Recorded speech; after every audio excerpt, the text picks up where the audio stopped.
This is the segment that's sweeping the nation. The best 5 minutes of your day about to take place. Chuck, what is it called? Guarantee. Of course it is, and you did very well. Hey, whoa, hey, what?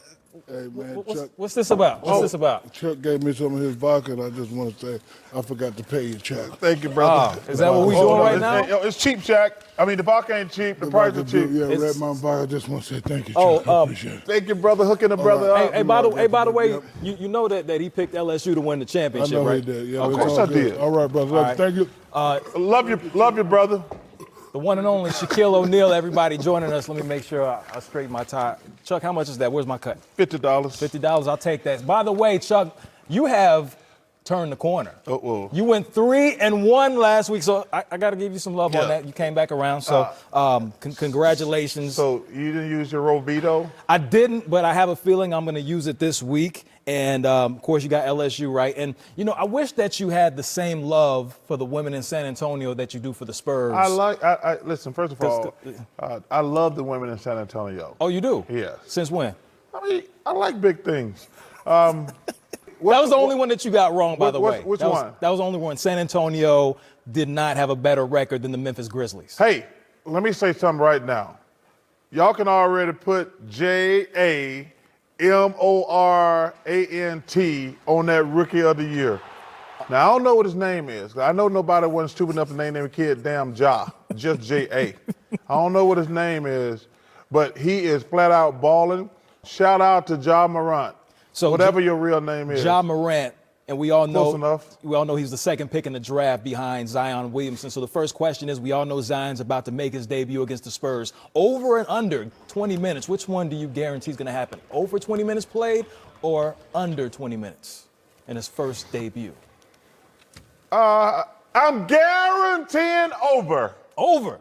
He's going to play about 25 minutes, which is a good number. You got to play him enough to start extending his win. If you play him 5 or 10 minutes, that's not going to happen. But I think he'll play 25 minutes. So guarantee. It's me, my first Rovito of the day. I'm going to say he's going to go under. Shouts out to David Griffin. I think he's going to make sure he manages those minutes properly. 25 minutes is managing it. I'm just saying. They're 25 minutes. So the Los Angeles Lakers, Los Angeles Clippers is about to go on their award season road trip. So over the next 3 games, who's going to have the better record? The Clippers or the Lakers? So let me just. Well, that's you got to tell me who they're playing. I'm about to do that right now. You didn't even allow me to do that. Okay. So the Lakers, they're going to Houston, they're going to Boston, and they're going to the Knicks. Those are the games for the Lakers. Well, they're at least going to go win one of those things. The Clippers play at the Pelicans, at Dallas, and then at Atlanta. Oh, the Clippers. Guaranteed. I like that one. Chris Paul is returning to Houston. Will he get booed? Yes or no? Which way are we going? Chris Paul will not get booed. He will not. Guaranteed. Okay, all right. Rovito, he's going to get booed. Are you using 2 Rovitos already tonight? I have already. I got to catch up. I've been slacking. I got to catch up and get in the game. That's how you win. That don't mean you can just double down on being wrong. Rapid fire time. Okay. The great Martin Luther King holiday is coming up. We have a slate of games right here on our family of networks. We're going to go rapid fire through each game. So Raptors at Hawks. Raptors. Pelicans at Grizzlies. Grizzlies. Lakers at Celtics. Lakers. Warriors at Blazers. Oh, Blazers. Okay, all right. Got all those marked down. Of course, we hope you do get all those right. So now all-star starters. Now this is your last chance, and we do have a visual aid because I know sometimes you seem to forget the picks that you made. So do you want to stick with your pick or do you want to make a switch? I do not. I want to make one change. And what will that change be? Joel Embiid. I'm going to switch him out for Siakam. Okay, so Joel Embiid is out. Pascal Siakam is in. Why? Well, because Embiid's not going to play for a month. And you shouldn't vote for a guy who's not going to play for a month. He's already been out at least a week, I think. And that injury, people have had to say you're going to miss 4 to 6 weeks.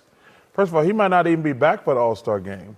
So we got to move on. We're running out of time. So Power, I got to give you your props. The Pies episode, you called it. I texted you about it, and I was excited. I was like, hey, you got one. So the question is, are you going to stick with who you think killed Ghost, number one. Are you going to stick with Councilman Tate, or do you want to make a switch? Well, just for the record, Power, I will never forgive you for killing my Angela. That was just rude, rude, rude. I'm going to stick with Councilman Tate. We've already eliminated Pies. Is there anybody else you want to eliminate? Tommy. Tommy's eliminated. And last question, do you think Ghost is dead? No. Okay, got it. Bad Boys for life. The question is, will it outgross in the opening weekend Bad Boys 1 and Bad Boys 2, the opening weekend sales combined? So the number is 60. Wait. The number is 62 million. Oh, it's not going to even come close to that. They won't get 60 million. They won't. And that is? Guaranteed. Rovito, they're going to go over 60 million. I'm going to go ahead and put that one down. 3 Rovitos? Man, you go 0 for 3. Hey, 3 is a good number. Yeah. So before we get out of here, Super Bowl pick. I was on my man's Rich Eisen's show. I picked the Kansas City Chiefs against the Green Bay Packers. I'm feeling really good about the Kansas City Chiefs. I'm really worried about my boy Aaron Rodgers, because them boys in San Francisco are flat out balling. They're out there trying to kill people. That is true. But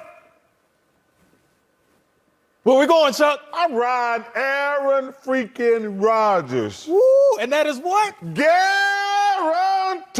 And who else is going to the Super Bowl? Is it the Chiefs? The Kansas City Chiefs. And they what? Guaranteed. Those are your guarantees. That's Charles Barkley.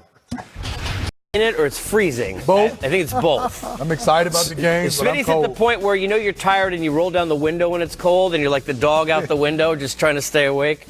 He's been on 7 hours and we just got here.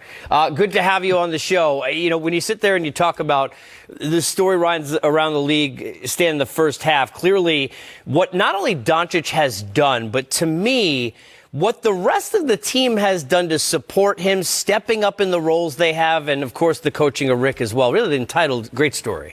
No, it's been fantastic. I mean, Luka's doing things we haven't seen by guys his age, and every night's a new revelation. I mean, the other night he gets 15 rebounds in that triple-double and 17 assists. It's crazy. Tonight he's already got his season high for threes made in a game. It's Luka and it's three-point shooting. That's what it's been.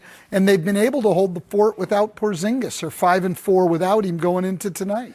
We are going to get a chance to talk later tonight about a game coming up on our air that the Nets will take part in, but it's really the game behind the scenes that is being played of damage control, perhaps. Kyrie naming names. Now, when, Santa named all the reindeer and Donald and Blitzen, I don't think he forgot one, because you don't forget Rudolph, you just bring him in last.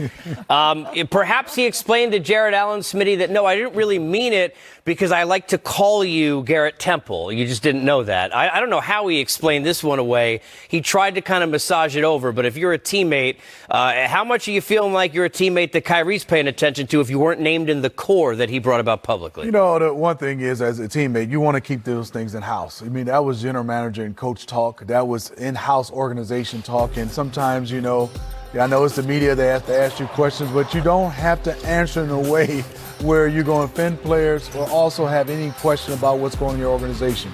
You can deflect in a good way, Stan.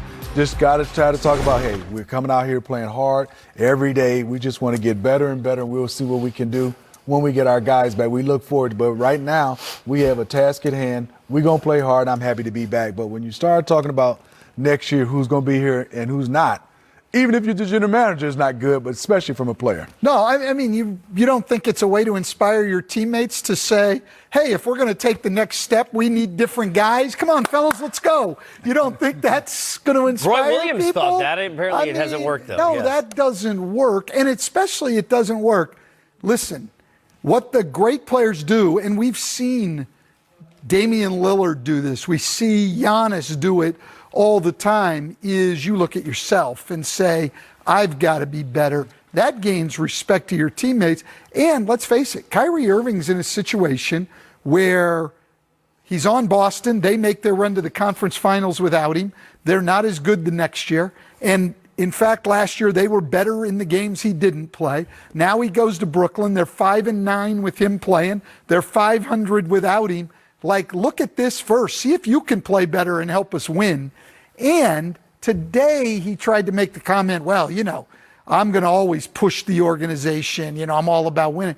Walk upstairs and talk to Sean Marks. Talk to Kenny Atkinson, but don't throw everybody under the bus and tell them they're not good enough. I thought it was bad. The guy's a great player. Nobody's going to question his ability. But as a leader, he hasn't been what we've seen in some other guys. I was just about to go there. You can, Smitty, be a great player in any sport, be a Hall of Fame player, and not be a leader. There are great people that we and everyone watching have worked with, or whatever you do for a living, that are great at what they do, but you wouldn't pick them to go lead the group. Those aren't their qualities.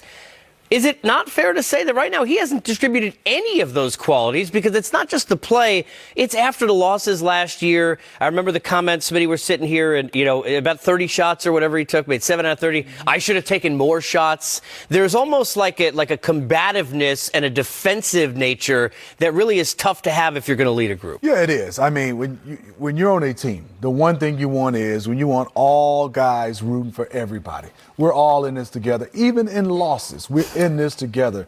When you have somebody going this way and deflecting and saying what I can do, and Stan said it best, I agree, we all know it. He's one of the top talents I've ever seen at that point guard position. But what's next for Kyrie?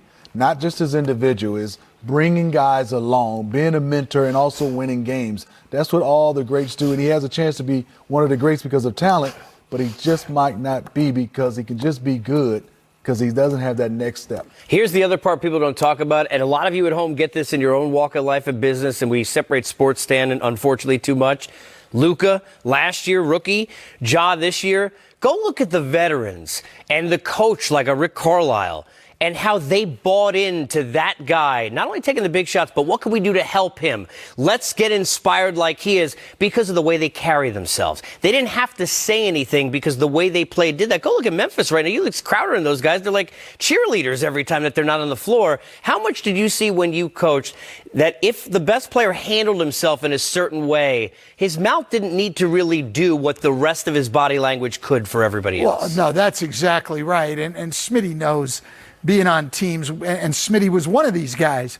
If your best player is on board with what's going on, from a coaching standpoint, life gets easy. Then you're just doing the X's and O's and calling plays, because once that guy's on board and he wants to do everything the way you want to do it and you're allied with that guy, I mean, who else is going to step out of line? It's really easy. Yeah, Kyrie's got to be better in this kind of situation. And I hate to tie Kyrie, I'm going to close this out for now, we'll talk more later, back in with LeBron, but you think about the Lakers this year, and Frank, who, look, you don't only have a very good coach, a defensive, tough guy. I mean, it is what Jersey is. But you've got Jay Kidd, and you've got Coach Hollins, and that could have gone wrong, right? Guys, they're trying to figure out their chemistry, too. When LeBron buys in playing with defensive effort more often than not, more than we've seen in the past at this age, how much is that exactly an example of what Stan's talking about, Smitty, the way the Lakers have bought It's everything. When the best player beats everybody to the gym, you start to look around. When the best player is a guy is taking care of his body, he doesn't even have to be vocal. When the best player is buying in defensively, when the best player is doing all these things, it makes it easier for everybody else to fall in line. And if you don't have players fall in line when the best player is doing it, then you have a problem with your team. But I think also coaches have a problem when sometimes the best player is just giving lip service, saying he's doing all this. Everybody knows when it's for real. And that's when you have a team that people want to follow, and that's when you start winning games you're not supposed to win. Interestingly enough, Miami, I think of, we'll also get into play tonight, is almost the opposite of the situation. Jimmy was always going to work that way and was always upset the team wouldn't. He got to Miami, he's like, wow, I don't have to say anything. I got to catch up with them. You got Bam and Hero and those guys working so hard because sometimes it could be a culture, right? Well, I was about to say, right? I love Jimmy Butler. The culture. This was in place. Right? That's right. Jimmy Butler. Yes. Jimmy just was on board the train as already he's going in this direction. For the first time in his career. I mean, every time he's gotten somewhere. No, but every time he's gotten somewhere, Smitty, he's had to worry, oh, no, they don't work like I do. He got here. He's kidding a candy store. They work like him. They do. Yeah. And I'm not going to say they didn't work in Minnesota. They worked in Chicago. I mean, and maybe certainly when he first got there. When he first got Chicago, there, yes, when absolutely. It was Luol Deng and Derrick Rose They were. and Joe Noah. So yes, he was there before. look, in Miami, it's just they're going to operate under their culture regardless of who you are. You know, a lot of places get a culture in place, but if the players want to go a different direction, they sort of give in to that. Miami's not going to give in to that. Eric Spoelstra and Pat Riley, that's the way you're going to operate, period. And sometimes guys just emote leadership qualities to close it. Indiana, we've talked to teammates of Brogdon this year, and he's become like the leader there without Victor on the floor, and he's a new player. But just the way he is, others wanted to follow the way he's acting. Stan said it best, and also to add, you got Eric, you got Pat, you got that organization, but you also have a teammate down there, Udonis Haslem, at the end that accountability. If he gets a little bit out of line, he has something to say in the right way, and he keeps everything going. That's all you need. Malcolm Brogdon has a winning mentality that carries on to other guys. Perhaps in Philly, maybe still looking for their UD type, or who's that kind of compass balance that everybody looks towards. It's Stan here. You don't have to worry about that. He'll talk to us and coach us up during the break. We got more coming up on Game Time, including getting through all of the highlights. Luka. I mean, Dwight Powell, it is like we're in slow motion. Wait, now he's just having too much fun. I mean, was that on regular speed? He gets whatever he wants. In it, or it's freezing? Both? I think it's both. I'm excited about the game, but I'm Smitty's cold. at the point where you know you're tired and you roll down the window when it's cold and you're like the dog out the window just trying to stay awake. He's been on 7 hours and we just got here. Good to have you on the show. You know, when you sit there and you talk about the storylines around the league, Stan, in the first half, clearly what not only Doncic has done, but to me, what the rest of the team has done to support him, stepping up in the roles they have, and of course the coaching of Rick as well. Really entitled, great story. No, it's been fantastic. I mean, Luka's doing things we haven't seen by guys his age, and every night's a new revelation. I mean, the other night he gets 15 rebounds in that triple-double and 17 assists. It's crazy. Tonight he's already got his season high for threes made in a game. It's Luka and it's three-point shooting. That's what it's been. And they've been able to hold the fort without Porzingis. They're 5-4 without him going into tonight. We are going to get a chance to talk later tonight about a game coming up on our air that the Nets will take part in, but it's really the game behind the scenes that is being played of damage control, perhaps. Kyrie naming names. Now, when, Santa named all the reindeer and Donald and Blitzen, I don't think he forgot one, because you don't forget Rudolph, you just bring him in last. Perhaps he explained to Jared Allen, Smitty, that, no, I didn't really mean it because I like to call you Garrett Temple. You just didn't know that. I don't know how he explained this one away. He tried to kind of massage it over, but if you're a teammate, how much are you feeling like you're a teammate that Kyrie's paying attention to if you weren't named in the core that he brought about publicly?